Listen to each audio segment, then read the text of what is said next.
July 15, 2013. The call came in at 6:42 p.m. Ranger Mike Delgado was finishing his shift at the Sedona Visitor Center when the phone rang. "They never returned," said the frantic voice on the other end. "It's been over 12 hours. The caller identified herself as Emily Watson, owner of Harmony Haven, a boutique yoga retreat center nestled in the foothills outside Sedona. Her voice trembled as she explained that a group of 7 retreat participants and their instructor had departed for a sunrise meditation hike to Cathedral Rock and hadn't come back. "We do this every month," Emily insisted.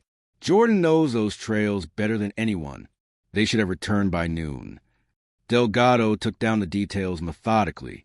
The missing group consisted of yoga instructor Jordan Silva, 34, and 7 participants, 3 women and 4 men ranging in age from 27 to 58, all from various states who had traveled to Arizona for the week-long spiritual retreat. Within an hour, search and rescue teams assembled at the Cathedral Rock trailhead. The fading daylight cast long shadows across the red rock formations as rangers, volunteers, and local police began the search. Dogs sniffed clothing items provided by Emily, while drones equipped with thermal imaging scanned the rugged terrain. The initial sweep found nothing unusual. The group had signed the trail register at 5:15 a.m., noting Cathedral Rock Meditation as their destination. The well-marked trail showed no signs of disturbance, no evidence of fall or struggle. At the summit, rangers found what appeared to be the remnants of a small ceremony. 7 smooth stones arranged in a circle, a few withered flowers, the stub of a sage smudged stick. But of the 8 people, there was no trace. As night fell and temperatures dropped, the search intensified. Helicopter spotlights swept the canyons and ravines surrounding Cathedral Rock. Local news crews arrived, broadcasting live updates as family members of the missing began arriving in Sedona. By the 3rd day, the search had expanded to cover 15 square miles of wilderness. The case caught national attention, with headlines questioning how 8 adults could vanish from a popular hiking trail without leaving a single clue. "It's as if they just stepped off the face of the earth," Sheriff Gloria Martinez told reporters at the 1-week mark, frustration evident in her voice.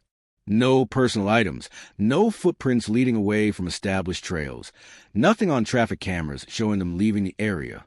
The theories multiplied as the days passed. Some suggested the group had intentionally disappeared, noting that several participants had recently experienced major life changes, divorces, career shifts, personal losses. Others pointed to Jordan Silva's unconventional background. Before becoming a yoga instructor, he had studied with spiritual leaders in Peru and India, occasionally expressing unorthodox beliefs about dimensions and consciousness. More sinister possibilities were considered as well. The remote desert held secrets, drug trafficking routes, isolated compounds of fringe groups. Perhaps the hikers had seen something they shouldn't have. By the 1-month mark, the daily searches had ceased. The case remained open, but active investigation dwindled to occasional follow-ups on diminishing leads. The families established a website and a modest reward fund, keeping the flame of hope flickering even as it dimmed. Seasons changed. Years passed. The mysterious disappearance of the Harmony Haven Yoga Group became one of those unsolved cases that haunted the region. A story told around campfires, a cautionary tale for hikers, a lingering question mark in the minds of those who had searched in vain for answers. Until a decade later, when everything changed. If you believe cases like this should never be forgotten, help us keep these stories alive. Hit the like button and subscribe to Gone Cold.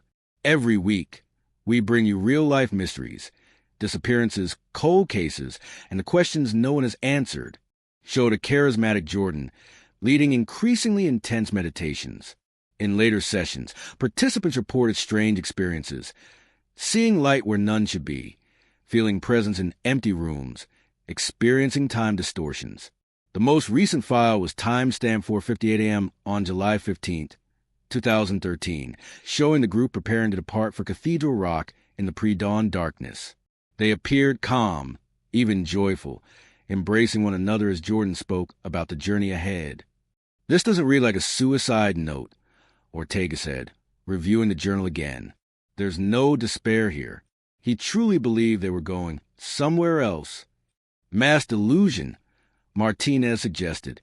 Maybe they wandered off into the desert under his influence. But that doesn't explain no body for 10 years in an area we combed repeatedly. The sealed letter to the families contained individual messages from each participant, expressing love but no regret. Most disturbing were the fabric pouches. Each contained small personal items. Jessica's brother's military dog tags, Martin's wedding ring, a piece of Kira's favorite childhood blanket, and similar tokens from the others. They left behind the things that tied them to this world, Ortega murmured. Exactly as the journal said. As news of the discovery spread, the case that had gone cold for a decade reignited. The families of the missing were notified, media inquiries flooded in, and a new search was organized around the Sentinel Rock Formation where the case had been found. Meanwhile, geologists and other experts were consulted about Jordan's writings. His descriptions of lights, dimensional thinning, and gateways were dismissed by most as mystical nonsense or the delusions of a manipulative cult leader. But one researcher from a quantum physics laboratory at the University of Arizona offered a different perspective after reviewing the materials. There are certain rock formations in Sedona with unusual electromagnetic properties, Dr. Elena Vasquez explained cautiously. We've measured inexplicable energy fluctuations at specific sites, including Cathedral Rock. I'm not saying I believe in dimensional gateways, but there are phenomena in these areas that current science struggles to explain. As the families began arriving in Sedona, drawn by the first tangible clue in a decade-old mystery, authorities faced a difficult question. What really happened to 8 adults who walked into the desert one morning and apparently chose to disappear from this world entirely? Yoga retreat group vanished in Sedona. 10 years later, a hiker finds this under a desert rock formation. Chapter 4. The families returned. The conference room at the Sedona Sheriff's Department was filled to capacity. 6 families had arrived from across the country, drawn by the discovery that had reopened wounds many had struggled for years to heal. Rebecca Reynolds, Jessica's mother, sat rigidly in the front row.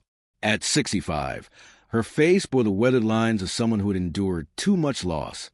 First her son to war, then her daughter to this inexplicable disappearance. We've examined the contents of the case thoroughly, Detective Ortega explained, his tone gentle but professional. I want to prepare you before you see the personal messages and items. They may be difficult to process. Were they coerced? Demanded Robert Harrington, father of Thomas and Michael. Did this Jordan character force them to write these notes? Sheriff Martinez stepped forward. The evidence doesn't suggest coercion, Mr. Harrington. The video footage shows your sons and the others speaking and acting of their own volition. They appear calm, even happy. Happy to walk off and die in the desert? Robert's voice cracked with anger and grief. Dr. Elena Vasquez, the physicist who had been consulted on the case, spoke up from where she sat beside Detective Ortega. The journal and videos don't indicate plans for death, but rather a transition of some kind. A cult, Robert spat. My boys got caught up in some new age suicide cult. I don't think that's what this was, interjected Emily Watson, the retreat center owner who had reported the group missing a decade earlier. She had been invited to provide context about Jordan Silva and the retreat. Jordan wasn't manipulative or controlling. He was gentle, thoughtful. The people who came to his retreats were seeking something, yes, but he never claimed to have all the answers. One by one, the families viewed their loved ones' final messages and received the personal items left for them. Rebecca Reynolds clutched her son's dog tags that Jessica had carried with her, the metal warm in her trembling hands. She writes that she's not leaving because of pain, but because of possibility, Rebecca said quietly, looking up from her daughter's letter. That she found a doorway to something more, not an escape from something unbearable. Martin Coleman's wife, Anna, nodded through tears. Martin says the same, that what awaits isn't death, but transformation. That his cancer helped him see that physical existence is just one state of being. She twisted her husband's wedding ring, now returned to her finger after a decade. It sounded like Martin. Even facing death, he was always seeking meaning, not escape. As the families shared the content of their messages, a pattern emerged. None of the notes expressed despair or a death wish. Instead, they conveyed anticipation, even excitement about what Jordan had called the crossing. After the families left to rest at their hotels, the investigation team gathered to reassess. It still reads like a mass suicide to me, Martinez said, just dressed up in spiritual language. Then where are the bodies? Ortega countered. And why hide the case? If they wanted their families to have these messages, why not leave them somewhere they'd be found immediately? Dr. Vasquez tapped her tablet. I've been analyzing location data. The Sentinel, where the case was found, in Cathedral Rock, where they disappeared, both sit on what we call a node point in the electromagnetic anomaly map of Sedona. Meaning what exactly? Martinez asked skeptically. Meaning both locations experience unusual energy fluctuations, particularly at dawn and dusk. Whatever happened to these people, these specific locations were chosen with purpose. Chapter 5. The search resumes at first light. A new search began around the Sentinel. Ground-penetrating radar scanned for disturbed earth or hidden cavities. Cadaver dogs worked the area, while drones mapped every crevice of the imposing rock formation. Rebecca Reynolds insisted on joining the search, as did several other family members. They walked the rugged terrain in silence, eyes scanning the red dirt for any sign of what might have happened to their loved ones. By mid-morning, the search had yielded nothing significant until one of the dogs showed interest in a narrow crevice at the base of the Sentinel, opposite from where Megan had found the case. He's got something, called the handler, struggling to hold back the excited animal. Technicians carefully widened the opening, revealing another small cavity. Inside was a simple glass jar containing a folded piece of paper and what appeared to be sand or fine red dirt. Detective Ortega photographed the jar in situ before carefully removing it. Back at the command post, forensic technicians opened it under controlled conditions. The note inside was brief, written in the same handwriting as Jordan's journal. For those who seek understanding, the gateway opens when sunlight strikes a heart of stone at the precise angle. We crossed on July 15, 2013. Others may follow if their intention is pure. The remnant dust is proof of the passage. Analyze it if you need evidence that transcends belief. J.S. The dust was collected for analysis, while the search continued throughout the day, ultimately yielding no further clues. That evening, the families gathered with the investigation team at Emily Watson's retreat center. The main yoga studio, with its panoramic views of Sedona's red rocks glowing in the sunset, provided a fitting backdrop for the difficult conversations ahead. The preliminary analysis of the substance in the jar is unusual, Dr. Vasquez reported. It contains trace elements not typically found in Sedona's geological composition, including rare earth metals in configurations that don't occur naturally. Meaning what? Asked Diane Wakefield's sister, who had come to represent the Wakefield family. Meaning it's either an elaborate hoax involving sophisticated metallurgy or... Dr. Vasquez hesitated. Or, prompted Detective Ortega, or it's evidence of something beyond our current scientific understanding. The room fell silent as the implications sank in. Rebecca Reynolds finally spoke, her voice steady despite her evident emotion. I want to be at Cathedral Rock tomorrow at dawn. The exact spot where they were last seen. The exact time of day. Mrs. Reynolds, Sheriff Martinez began cautiously. I understand your feelings, but no, I don't think you do, Rebecca interrupted. For 10 years, I've lived in limbo. No body to bury, no certain knowledge of what happened to my daughter. If there's even the slightest chance of understanding what she experienced, I need to be there. One by one, the other family members voiced their agreement. After a decade of unanswered questions, they needed to stand where their loved ones had stood, to see what they had seen in those final moments.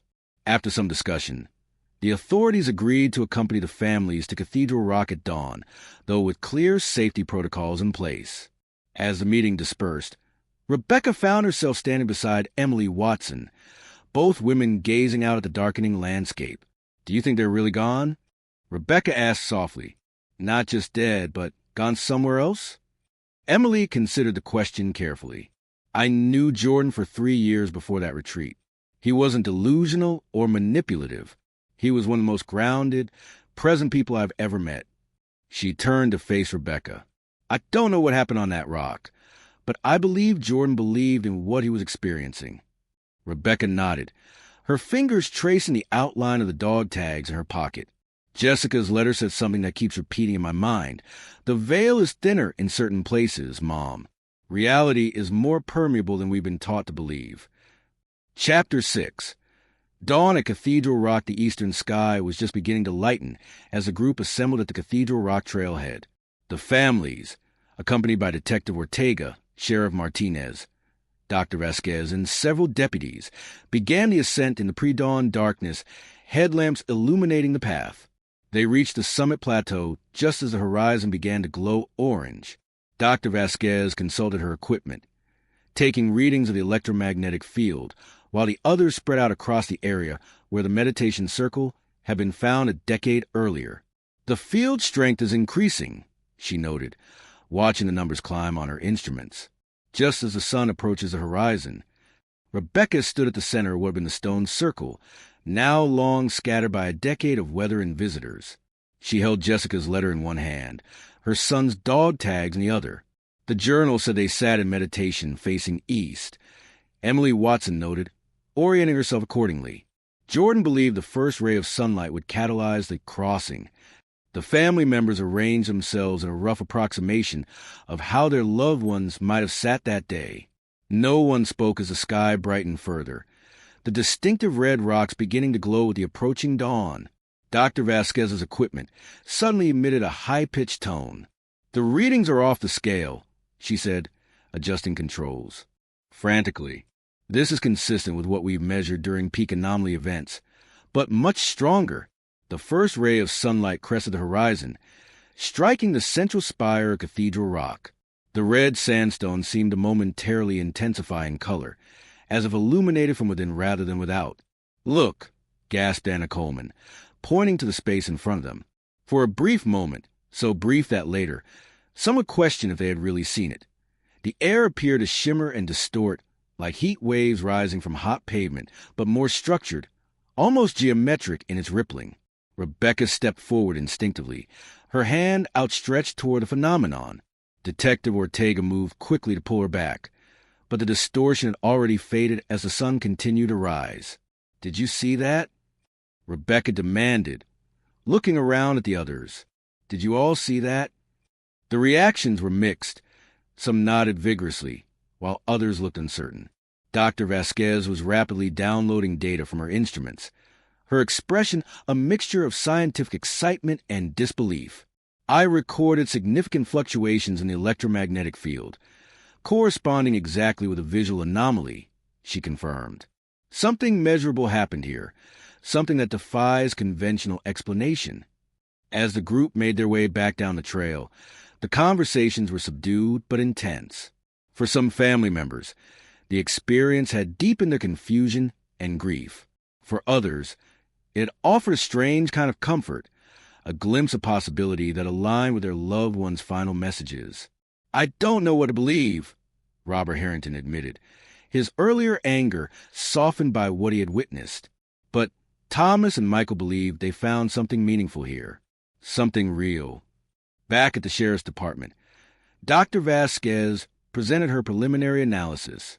"The energy signature we recorded matches patterns observed in theoretical physics when modeling multidimensional interfaces. I'm not saying this proves the existence of gateways to other dimensions, but it certainly suggests phenomena worthy of serious scientific investigation." For Sheriff Martinez, approaching retirement after a career built on tangible evidence and logical explanations, the case represented an uncomfortable challenge to her worldview. "So, what do we tell the public? That 8 adults potentially, stepped into another dimension." "We tell them what we know," Detective Ortega suggested. "That we found evidence left by the missing persons indicating their disappearance was voluntary and connected to spiritual beliefs. That we continue to investigate all possibilities." "And we close the case?" Martinez asked. Ortega looked through the window to where the families were gathered, their faces showing the complex emotions of people confronting mystery rather than closure. "I don't think this case will ever truly close," he said quietly. "Not in the conventional sense. But perhaps it can transform from a story of loss to one of possibility." As the family prepared to return to their homes across the country, each carrying the personal tokens and final messages from their loved ones, Rebecca Reynolds made a decision. Instead of booking her return flight, She arranged for extended leave from her teaching position. "I'm staying in Sedona," she told Detective Ortega. "I need to understand what Jessica experienced, what she believed." She looked toward the red rocks visible through the window, Cathedral Rock standing proud against the blue sky. "There's something here, something science is just beginning to grasp. I need to be here for when we learn more." In the coming weeks, Rebecca was joined by Anna Coleman and, surprisingly, Robert Harrington. They rented a small house with a view of Cathedral Rock, establishing what they called the Threshold Research Group, dedicated to collecting data on electromagnetic anomalies and supporting scientific investigation of the phenomena their loved ones had described. Dr. Vasquez secured a research grant to study the Sedona anomalies more comprehensively, installing permanent monitoring equipment at both Cathedral Rock and the Sentinel. The unusual dust found in Jordan's jar became the subject of multiple peer-reviewed papers, challenging conventional understanding of matter and energy. And each dawn, as the sun's first rays struck Cathedral Rock, someone from the families would be there, watching and waiting, not for an ending to their story, but for a deeper understanding of its meaning. Yoga retreat group vanished in Sedona. 10 years later, a hiker finds this under a desert rock formation. Chapter 7. The threshold 1 year after the discovery of Jordan's hidden case, Rebecca Reynolds stood at Cathedral Rock, watching the sunrise for the 365th consecutive morning. What had begun as a quest for answers had evolved into something more profound, a daily ritual connecting her to her daughter's final experience. The Threshold Research Group had grown, attracting scientists, grieving families from similar unexplained disappearances, and even skeptics curious about the mounting evidence of anomalies. Their modest house was now a research center filled with monitoring equipment and visiting academics. "Readings are stable today," noted Dr. Vasquez, checking her instruments. After a year of daily measurements, they had established patterns of phenomena, peaks around solstices and equinoxes, fluctuations tied to solar activity, and occasional unexpected surges that defied explanation. The scientific papers on the mysterious dust had created controversy in the physics community. Some dismissed the findings as contamination or hoax, but others recognized patterns that align with emerging theories in quantum physics. Theories about the potential permeability of dimensions under specific conditions. What had begun as a missing persons case had evolved into a legitimate scientific inquiry, with 3 major universities now running experiments at the site. "It's the anniversary," Rebecca reminded Dr. Vasquez softly. Not of their disappearance, but of us finding Jordan's message. They had chosen this day for the unveiling of a simple monument near the summit, a stone marker with 8 names and the inscription, "They sought understanding beyond boundaries." Their journey continues. As the families and researchers gathered for the small ceremony, Megan Chun, the hiker whose discovery had changed everything, joined them for the first time. She had been following their work from a distance, sometimes hiking nearby trails, but never intruding on their grief or purpose. "I've often wondered," she said to Rebecca, "do you believe they're still alive somewhere?" Rebecca considered the question that had haunted her for 11 years. "I believe Jessica experienced exactly what she described in her letter, a transition, not an ending.